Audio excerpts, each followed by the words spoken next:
Hoy estaba releyendo un libro que lo recomiendo mucho. Su autor es Aníbal Leccerre, su título La hidra neoliberal, psicoanálisis, política, época. Aníbal es un psicoanalista, miembro de la Escuela de Orientación Lacaniana, de la Asociación Mundial de Psicoanálisis, tiene un montón de libros publicados, un montón de libros publicados. Este es del 2019. ¿Y por qué llegué a las puertas del libro de Alberto, La hidra neoliberal de vuelta? La verdad es que yo no dejo de detectar que el neoliberalismo, más que un sistema económico, es un sistema cultural, ¿sí? Y lo que realmente me genera inquietud es su capacidad de reproducción, ¿no? Es como que en su estertor, en lo que parece su agonía, se vuelve a reinventar y otra vez vuelve a seducir. Digo, nos pasó un Macri después de un Menem. Ya sé que después se le ganó a Macri y está muy bien porque hoy Macri, ¿saben qué? Está varado en Suiza y ojalá se quede ahí. Pero me refiero a otra cosa, porque si tuvimos un Menem y después un Macri, eso no quiere decir, no estamos inmunizados aparentemente, para que aparezca otro, que se llame Manes, Tetaz, María Eugenia Vidal o Juana Cucurto, no sé, que cambie la máscara, pero que detrás de esa máscara se reconfigure nuevamente un sistema que, insisto, tiene mucho de cultural. El neoliberalismo, después de lo que fue el cambio de matriz económica, financiera, política y social de la última dictadura cívico-militar, se instaló con fuerza en el mundo y particularmente tiene adeptos en la Argentina. O casualidad, también la Argentina, Buenos Aires en particular, es una gran plaza psicoanalítica. Hay cosas que son solo de acá. No hay tantos psicoanalistas en Chile o no hay tantos psicoanalistas en Perú o no hay tantos psicoanalistas incluso en Brasil. El psicoanálisis instaló fuertemente en la Argentina y fuertemente en Buenos Aires, ¿no? En los centros urbanos. Es una valoración, quiero decir, del tipo que hay cosas que pegan más acá que otras. Pegan más acá que otras. Nosotros tenemos hoy en la Argentina un sistema cultural que tiene una base neoliberal que incluso llega a las orillas mismas del Frente de Todos. Digo, dentro del Frente de Todos también hay neoliberales. No serán neoliberales salvajes, no serán ni Esper, ni Milei, ni Macri, o qué sé yo, no serán ninguno de los exponentes más radicales o más radicalizados. Pero hay algún neoliberal, claro que sí. Hay alguno que convive con otros sectores que se definen como no neoliberales y sin embargo, quizá como la hegemonía, o sea, el último que se da cuenta del agua es el pez. Como la hegemonía también se puede definir como aquello que no razonamos, pero lo damos por razonable, ¿no? O sea, nosotros damos por razonable algo. ¿Por qué? ¿Lo pensaste? No, pero lo vi, me pareció, lo escuché, me lo repitieron tanto que me quedó. Esa es la hegemonía. La hegemonía cultural es eso. Entonces, hay comportamientos neoliberales incluso de aquellos que dicen ser no neoliberales. Y esto, la verdad, lo tengo que decir, porque si no, alguno debe estar pensando en algún sector puntual del Frente de Todos. No, miren, hasta el conjunto del Frente de Todos a veces puede quedar capturado por estas cosas. Porque de hecho nuestro sistema político está fuertemente influido por esa prédica. O sea, acá no hay nadie estatizando empresas. A nadie se le ocurrió en la Argentina una fiebre de planes quinquenales con el Estado como rector, como motor. Lo que hay son apelaciones a la confluencia pública-privada, las cuestiones mixtas. YPF no es 100% estatal. ¿Sí? YPF es una empresa de capital nacional y también de capitales privados. Entonces, no sé, el banco hipotecario también. O sea, hay, y yo creo, esquemas donde aparece ese neoliberalismo. Y lo que veo también es que cada tanto aparecen también nuevas caras que refrescan. Es el recambio que cada tanto prepara esa propia hegemonía, ¿sí? Para decirnos que eso que es más viejo que otras cosas, digamos, vuelve a ser nuevo, ¿sí? Ahí está la paradoja de que Juntos por el Cambio se llame Cambio, o que primero se llamó Cambiemos, después Juntos por el Cambio, digo, esa paradoja, pues en realidad son los sectores conservadores, que por definición los sectores conservadores no quieren cambiar. O mejor dicho, lo único que quieren cambiar es aquello que hizo progresar al país. Pero de las cuestiones esenciales de lo que se concibe un modelo, que en el caso argentino, cuanto más conservador sos, lo ves como más liberal, agroexportador, y cuanto más y más conservador sos, creés o suponés o repetís que el problema es el peronismo y los derechos que trajo, bueno, eso cada tanto necesita un refreshing, cada tanto necesita que aparezca una nueva cara. Esos son los Manes, los Tetás, Carolina Lozada, no sé si lo ubican, estaban intratables, creo, ¿no? En América, una periodista, que a mí me causa gracia porque son todos independientes hasta que un día dejan de serlo. Los que no mentimos ningún tipo de independencia, porque realmente somos independientes, pero además somos políticamente honestos, intelectualmente honestos, o tratamos de serlo.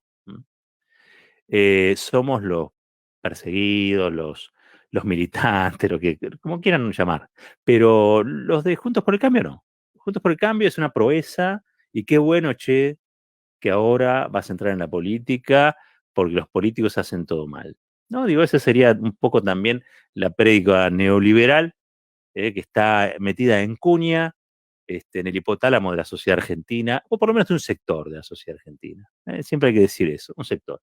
Yo entiendo que toda generalización tiene un costado mentiroso, entonces trato de no hacerlo, pero a veces también me dejo llevar. Vamos a decir, un sector de la sociedad argentina postula, ¿sí?, ese tipo de principios que no tienen nada de principios. Más bien son fines en sí mismos. No hay allí nada por cambiar. Ya tuvimos tipos que no venían de la política y se pusieron a hacer política y lo único que hicieron fue defender al neoliberalismo. Reutemann, ¿sí? Por citar algunos, ¿no? Bueno, el propio Manes, que viene de la medicina, Lozada va del periodismo, Tetaz, que, bueno, es columnista de La Nata, columnista de Majul, tiene una militancia radical, me dijeron que, bueno, creo que militó alguna vez en Franja Morada. Pero bueno, aparece como candidato, e increíblemente aparece como candidato, no para pedir disculpas por los créditos SUA, Tetaz aparece como candidato para defender no solamente el neoliberalismo, que es de lo que estamos hablando, sino en este caso las medidas que adopta el neoliberalismo cuando se trata de economía. ¿Sí? Habrá que señalarlos uno y otra vez, porque insisto, vienen a presentarse como lo nuevo, pero en realidad son lo más viejo que hay, porque son la Argentina conservadora. ¿Sí? No tendrán ya los modales oligárquicos del pasado, y no lo sé, porque tampoco los conozco en la intimidad. Lo que sí sé de Manes, y lo comentamos acá hace un tiempito, es que estamos hablando de alguien que todavía tiene que dar explicaciones por una causa que inició alguien que fue, sigue siendo, digamos, me parece para muchos, una mecenas del arte, a quien le peritaron o le recetaron una especie de insanía y le han sacado casi todo. Y me parece que Aymanes alguna cosa tiene que decir. Me parece. Pero bueno, cosas que seguramente van a salir como parte de la campaña de acá a fin de año, o mejor dicho, de acá a octubre y luego noviembre. Lo que hace, y quiero volver al libro de Aníbal Leclerc, el psicoanalista, lo que hace él es hablar de la hidra neoliberal. Y dice, ¿por qué ilustrar al neoliberalismo con la figura de la hidra? ¿Mm? En realidad, esto remite a la mitología griega, a a la hidra de Lerna, antiguo y despiadado monstruo acuático con forma de serpiente policéfala, cuyo número de cabezas va desde 3, 5 o 9 hasta 100 e incluso 10.000 según las fuentes, de aliento venenoso que fue derrotada por Hércules. Estamos hablando de mitología griega, ¿sí? Serpiente policéfala, muchísimas cabezas, monstruo acuático, de aliento venenoso y que fue derrotada por Hércules. La hidra poseía la virtud de regenerar 2 cabezas por cada una que perdía o le era amputada, y su guarida era el lago de Lerna. ¿eh? Bajo sus aguas había una de las entradas al inframundo que la hidra protegía. Veamos lo que protege la hidra. Un inframundo. Hércules disparó flechas en llamas al refugio del monstruo para obligarle a salir. Se enfrentó a ella con su espada y empezó a cortarle las cabezas que tenía. Estoy leyendo la introducción, ¿no?, del libro. Pero cada vez que le cortaba una, otras renacían en el mismo lugar, más fuertes que las anteriores. Fue así que Hércules pidió ayuda a su sobrino Iolao. Este tuvo la idea de usar una tela ardiente para quemar el muñón del cuello tras cada decapitación, cauterizando la herida y evitando así que las 2 nuevas cabezas brotasen. Hércules cortó todas las cabezas y Iolao quemó los cuellos abiertos, matando así a la hidra. Hércules tomó entonces su única cabeza inmortal y la enterró bajo una gran roca en el camino sagrado entre Lerna y Eleunte. El neoliberalismo, dice Aníbal Leclerc, en su forma y estructura, podemos asemejarlo a la hidra. Y esta semejanza ilustra la turbia complejidad que el neoliberalismo impone en nuestra contemporaneidad. Tiene la capacidad y el poder de reproducirse y regenerarse permanentemente. Sin embargo, el mito nos muestra que no es invencible, dejándonos la inquietud de quién será el Hércules moderno que con su trabajo elimine a esta hidra. Bueno, puede ser un Hércules mujer, ¿no? Neoliberalismo, su verdadera naturaleza, la verdadera naturaleza del neoliberalismo, de sus diversas y profundas implantaciones a través de mecanismos y de procesos sociales y subjetivos, es lo que trata, es donde indaga el libro de Lasserre. Su eficiencia, dice Lasserre, es notable, en tanto se sigue imponiendo en un constante crecimiento y ampliación a pesar de las consecuencias nefastas que sus políticas han infligido a nivel mundial. ¿Cómo es posible?, se pregunta el psicoanalista. Y acá estamos fregados, ¿no? Porque si el psicoanalista se pregunta esto, ¿dónde quedamos nosotros? Preguntándonos lo mismo. Pero acá está, a pesar de que sus consecuencias son nefastas, el neoliberalismo no muere,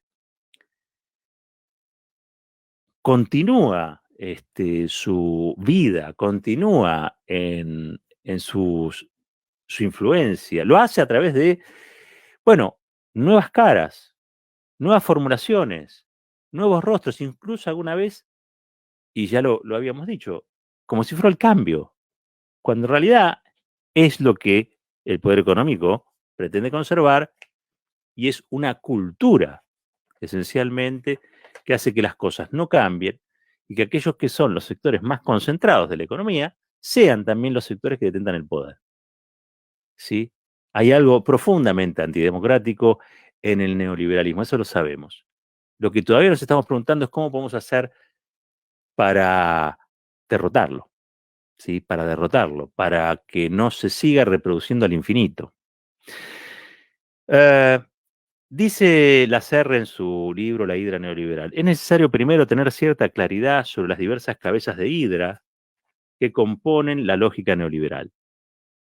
Estas son productoras de relaciones sociales, de influencia en lo subjetivo, de generar una nueva subjetividad, cabezas que dictaminan sobre la existencia de cada uno e indican no ya el mejor de los mundos posibles, sino el único mundo posible basado en la competitividad en el modelo de mercado, en la desigualdad y, como sostienen diversos autores, lleva al individuo a conducirse como una empresa, a ser empresario de sí.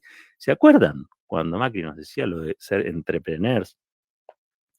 Que todos, de alguna manera, teníamos que ser empresarios de nosotros mismos, que es un poco el planteo que hace el neoliberalismo habitualmente.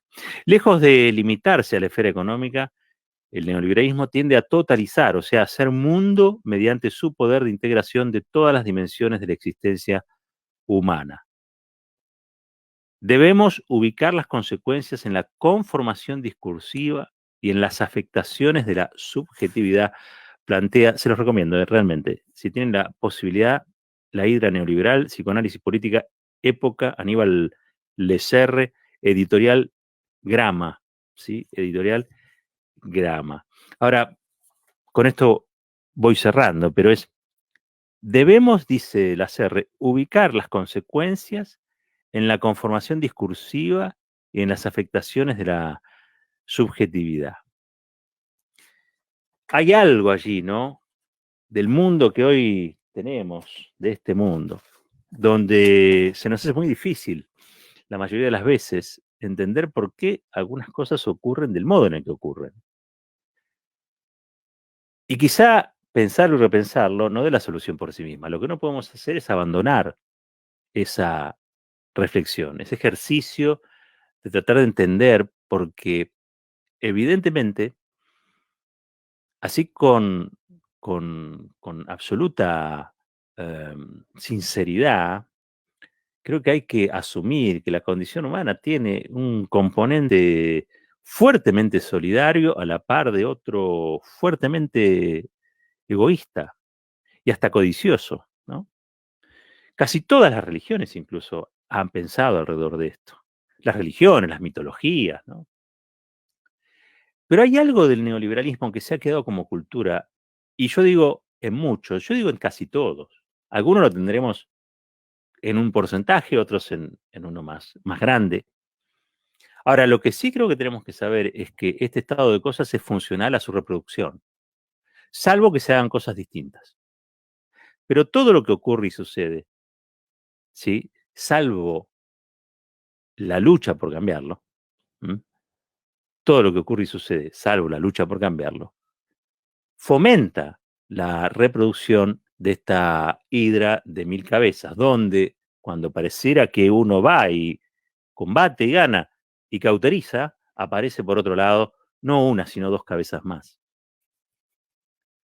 Cada tanto, y creo que este va a ser el trabajo de acá, las elecciones aparecen como efecto de estas fuertes influencias en la sociedad, emergen nuevas figuras para defender lo mismo de siempre, para defender aquello que, insisto, ya está establecido y, y la verdad es que algunos no quieren que cambie.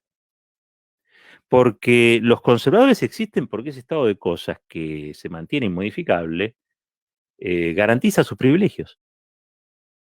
Y temen y rechazan todo aquello que se presente como una amenaza a sus intereses y a sus privilegios. Por eso digo, el neoliberalismo es profundamente conservador. Profundamente conservador. A eso habría que sumarle también, yo estaba leyendo psicoanálisis, podría haber estado leyendo también, y por qué no, cuestiones que están vinculadas al capitalismo de plataformas, a las cuestiones algorítmicas, a las cuestiones emocionales. Hay toda una batería de asuntos que también forman parte de un conocimiento que yo creo que es imprescindible para esbozar alguna idea de emancipación frente a lo que ocurre y sucede. Quizás sea mucho lo que hay que hacer.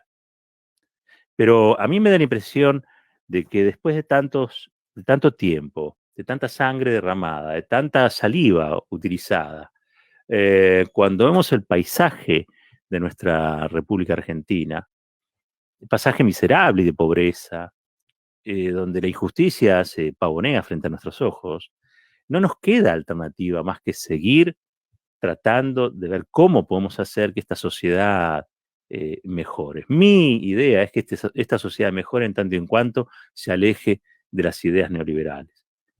Construir otra cultura que no esté basada en el individualismo, en esta idea de ser el empresario de sí mismo, en la codicia, sino que esté basada en otros principios rectores. La solidaridad, y esto se lo digo casi en términos neoliberales, no es un mal negocio. La solidaridad, insisto, en términos no es un mal negocio. Pero claro, tensiona muchas cosas a la vez. Por un lado, a los que quieren retener el poder y el dinero. Pero por el otro también, a los que se sienten siempre en el último escalón, sin darse cuenta que es como una escalera mecánica al revés. Están en el último escalón y dicen, yo voy a llegar a hacer lo mismo que ellos, yo voy a llegar a hacer lo mismo. No vas a llegar, nunca vas a llegar, porque para llegar a esa situación tiene que haber otros que no lleguen. Para que llegue uno, tiene que haber otros que no lleguen. Es causa y consecuencia. Ahora, si uno tiene una mentalidad mágica, tiene un criterio mágico, casi diría yo de timba, y se siente con mucha suerte, bueno, seguirá en esa escalera mecánica al revés, tratando de llegar algún día y quizá no llegue nunca. Y quizá eso sea la vida para muchos y para muchas.